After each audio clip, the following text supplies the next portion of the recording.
பாபநாசம் அருகே பாபுராஜபுரத்தில் இப்தார் நோன்பு திறக்கும் நிகழ்ச்சி 100க்கும் மேற்பட்டோர் பங்கேற்பு. தஞ்சாவூர் மாவட்டம் பாபநாசம் அருகே பாபுராஜபுரத்தில் உள்ள ஹலிமா மஸ்ஜித் தப்லிக் மர்கஸ் வளாகத்தில் இப்தார் நோன்பு திறக்கும் நிகழ்ச்சி நடைபெற்றது.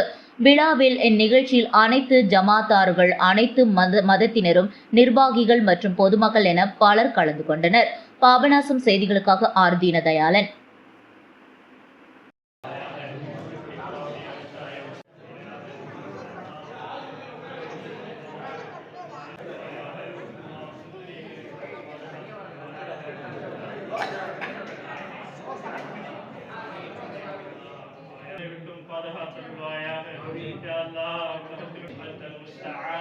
وعليك البلاغ يا واسع الفضل اغفر لنا